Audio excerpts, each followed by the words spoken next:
Well, let's get you some more on this analysis of choices by Emmanuel Macron, why he's decided to do this reshuffle. Ariane Bogain is a senior lecturer in French and politics at Northumbria University. Ariane, thanks very much for speaking to France 24. No surprise then on this reshuffle. I mean, it's essentially the president's prerogative to do so. Yes, it is. It is. And we knew it was coming, and it does make sense to have a reshuffle because we obviously come at the end of a very serious lockdown and at the end of an electoral cycle. So it does make sense to have a major reshuffle for Macron to finish his final 2 years of presidency. So it was definitely expected. I have to say, I did not expect Jean Castex to be appointed, but the idea of a reshuffle, does make total sense. It's closing a chapter, opening a new one with new policies in Macron's head to try and be re-elected in 2022.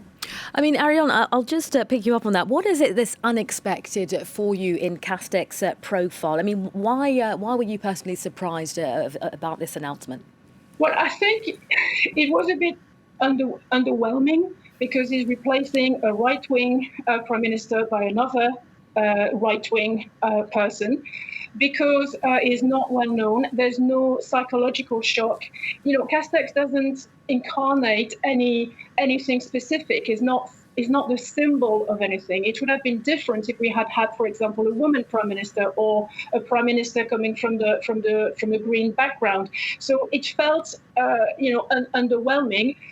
However, I do understand the strategy behind that, which is to anchor his electorate, who has been more and more towards the right. But I don't think I would have been the only one being surprised at the announcement that it was Castex.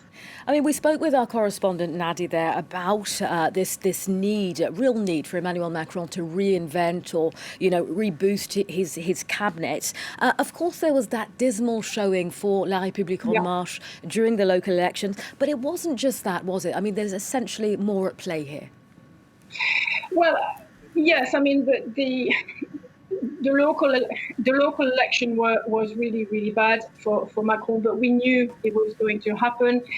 We've had 3 years of 2 years and a half of crisis after crisis. We had the SNCF strikes. We then had the Gilets jaunes, the yellow vest. We had the pension strike, and then coronavirus. So we had 3 years of a lot of crisis. His popularity has suffered a lot. He has become a very polarizing figure with a lot of hatred against him. Now, after the lockdown, it's the perfect opportunity for him to try and salvage something through having different policies and a different method. Now, that's what he said he was going to have, but until now, it's been rhetoric. So we need to see in practice what it will mean. OK, see in practice what it will mean. Equally, will there be other changes to the government a little later on today? That remains to be seen. Ariane Bogain speaking to us from Northumbria University. Thank you. Thank you. Some other